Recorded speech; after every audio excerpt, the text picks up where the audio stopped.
Joel, tormented by a sinister entity known as the Smile, grew desperate to escape its curse.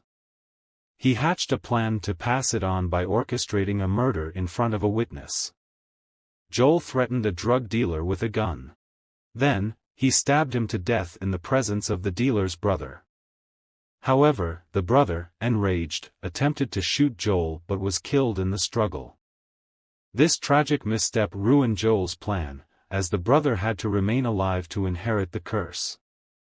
Before Joel could leave, another associate of the dealer's arrived, spotted him, and gave chase. Joel fled out a back window, desperately running for his life, only to be struck by a car as he dashed onto the road. The narrative shifts to pop superstar Sky Riley, who survived a car accident the previous year that killed her boyfriend, actor Paul Hudson. Struggling to stage a comeback after months of recovery and a public breakdown, Sky prepared for a new tour while managing intense back pain, a lingering consequence of the crash. During rehearsals, Sky's pain caused her to repeatedly fall. Frustrated, she texted a dealer named Lewis for painkillers. Later, at Lewis's apartment, he greeted her in a frantic state, holding a weapon to her throat and claiming he hadn't sent her a message. I don't remember texting that.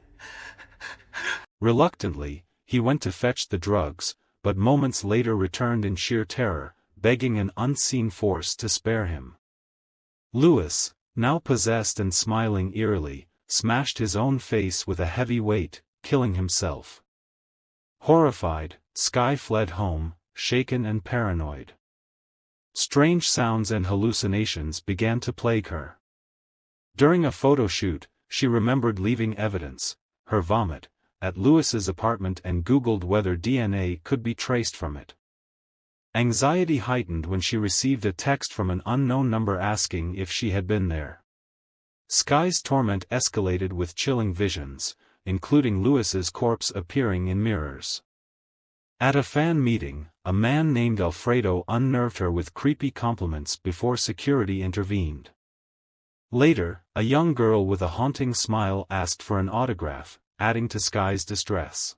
Desperate for support, Sky reached out to her estranged best friend, Gemma, apologizing for their falling out. Gemma agreed to visit, but upon her arrival, found Sky in a panicked state. The curse's grip tightened as Sky began hallucinating her late boyfriend, Paul. A vision of him caused her to fall during rehearsal, leading to a confrontation with her team. Later, she attended a charity event, where the teleprompter malfunctioned mid-speech. Improvising, her words spiraled into a rant about her struggles. When the teleprompter resumed, Paul's name appeared, and a smiling vision of him approached, triggering a public outburst. Back home, Sky received a video from an unknown sender showing Lewis discussing a sinister deity before his death.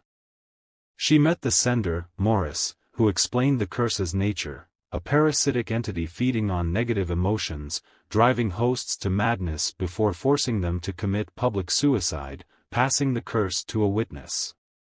Morris revealed that only a host's death, outside the entity's control, could break the chain. Horrified by Morris's suggestion to stop her heart and revive her, Sky rejected the plan. Back at her apartment, the entity manifested as her backup dancers, attacking her in a nightmarish hallucination. The scene shifted to the night of Paul's death, revealing that a fight between Sky and Paul had caused the crash.